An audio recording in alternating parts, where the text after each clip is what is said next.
आंदोलनाशी विदर्भ आंदोलनाशी जोडलेलं एक फार मोठं व्यक्तिमत्व आहे. आम्ही खरं पाहिलं तर त्यांच्यासमोर काहीच नाही आणि त्यांनी आपलं सर्वस्व याला वाहून घेतलेलं आहे.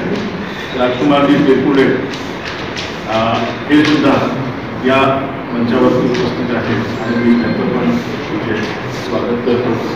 तसेच प्रमोदजी पांडे जे जनमंचचे अध्यक्ष आहेत, तसेच आपले विदर्भवादी जे खंद विदर्भवादी आहेत नरेंद्र पालंदुरकर आणि निखिल भुते, दिलीप दरवाडिया आणि मंगेश जैन यांचे मी तिथे स्वागत करतो. मला ठाकरे साहेब सुराज्य पार्टीचे या सगळ्यांना मी इथे एकत्र बघून मला फारच अतिशय आनंद होत आहे आणि आम्ही एकत्र एका पर्टिक्युलर कॉज करता किंवा एक कारणाकरता किंवा एका ध्येयाकरता तिथं आहोत.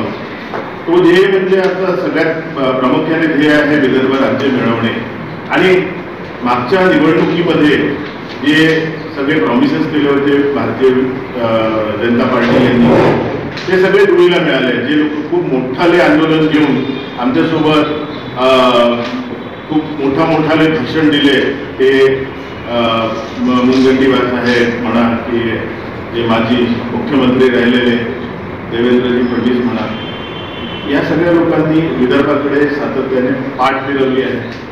अशा परिस्थितीमध्ये हा एकच व्यक्तिमत्व आहे, एकच खंदा आहे व्यक्ती जो विदर्भासाठी गावोगावी जाऊन यांनी लेक्चर दिलेले आहे आणि विदर्भाबद्दल त्याचा अभ्यास पण गाढा आहे. इंजिनिअरिंग ग्रॅज्युएट आहेत आणि झपाटलेलं व्यक्तिमत्व आहे.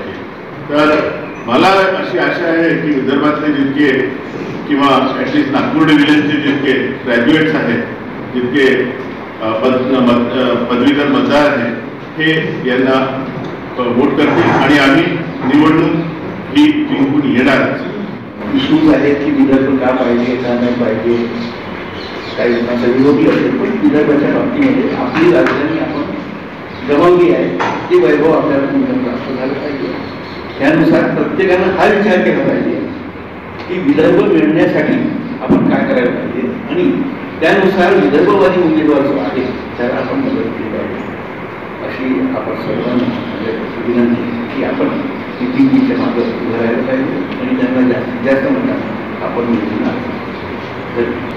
नितीनजी रोंगेसारखे जर उमेदवार आपले विधान परिषदेमध्ये गेले तर ते आवाज काहीतरी उठू शकतात आणि जे काही पक्षीय राजकारणाच्या विरोध असल्यामुळे ते चांगल्या प्रकारे स्वतंत्र मार्गाने आपले प्रश्न मांडू शकतात. यासाठी सर्वांनी त्यांना मदत करायची आवश्यकता आहे आणि या माध्यमातून त्यांनी जो विदर्भाचा प्रश्न समोर आणलेला आहे, बरोबर मी त्यांचे धन्यवाद मानतो आणि आमच्यातर्फे त्यांना संपूर्ण आमचा पाठिंबा राहील असे आम्ही जाहीर करतो. आपने कितने लोगों का आपने एनरोलमेंट कराया और हमारा जो ये काम जो आपको मालूम होगा कि पहले एनरोलमेंट का प्रोसेस 2 साल से इलेक्शन चलता रहता है. आप कितने दिन से काम कर रहे हैं?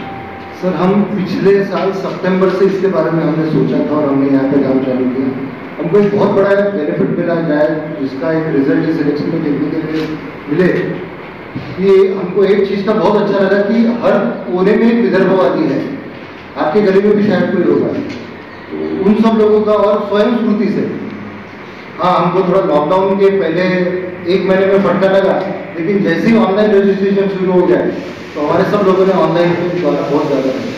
किती रजिस्ट्रेशन झालं आकडा तर नाही सांगू शकत, पण आम्ही कारण आमचं व्हेरिफिकेशन चालू आहे. अजून तुम्हाला लक्षात असेल की ज्या लोकांचा पार्ट नंबर आलेला आहे पण अजूनही सिरियल नंबर डिक्लेअर नाही झालेला आहे. टोटल अब तक जो वेबसाइट पे है वो 1,13,000 वोट्स है. इसमें से 1,13,000 से मुझे लगता है मोर देन 50% ये ओनली नागपुर डिस्ट्रिक्ट और नागपुर सिटी. Yes sir.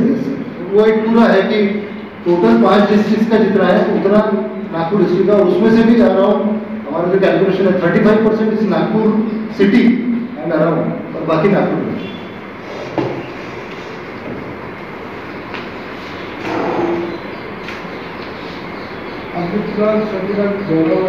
जी हाँ, हम लोग 2 राउंड हमारे हो चुके हैं. अभी हम 16 से वापस चालू करेंगे। हम परसों मतलब 12 और 13 तारीख को वर्धा में हमारा दौरा है, फिर हम 16 से करेंगे। और ये डिसाइड किया गया आज ही जो सब सीनियर्स इन लोगों ने कि आखिरी 9 या 10 दिन टोटली नागपुर सिटी और नागपुर डिस्ट्रिक्ट में हम लोग हैं।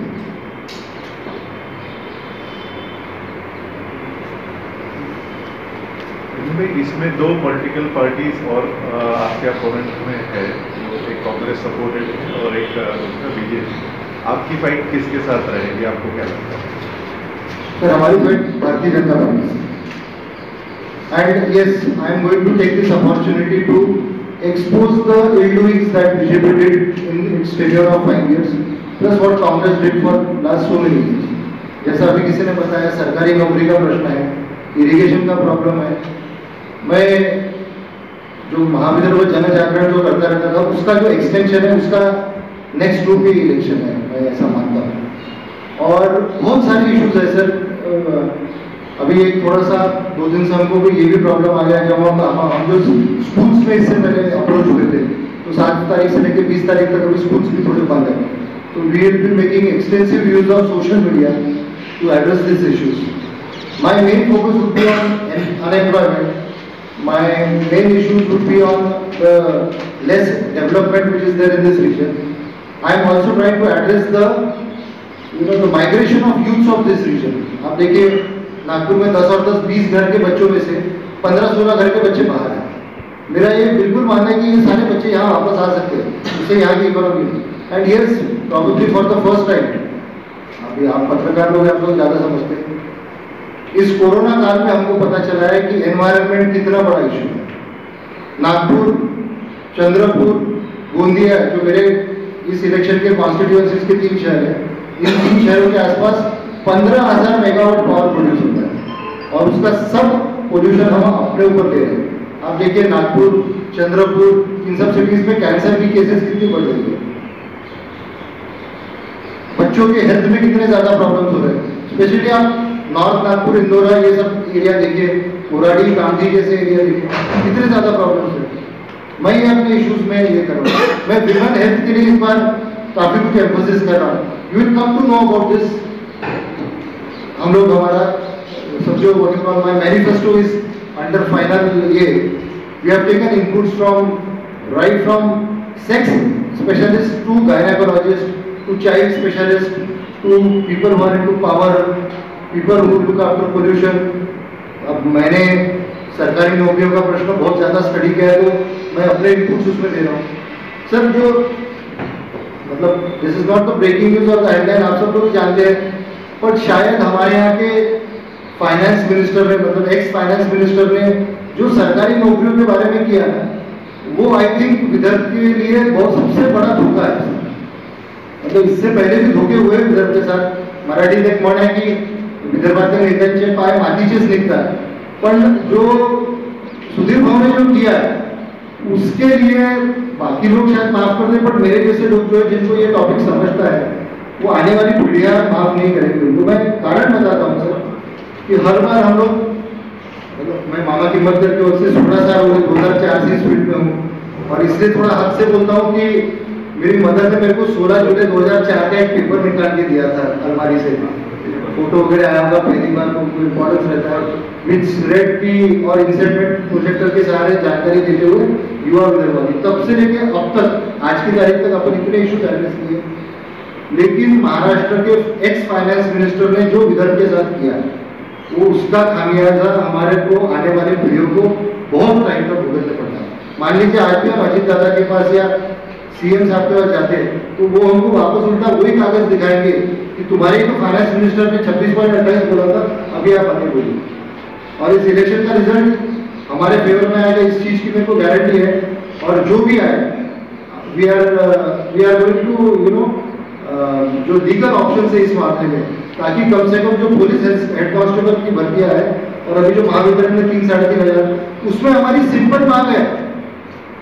नितिन रोंगे बोल रहा है करके नहीं, त्रिपुरा साहब या फिर चंद्रकांत वानखेड़े साहब या बाकी हम स्टेज पे समर्थ साहब है, हम विदर्भवादी मांग रहे करके नहीं।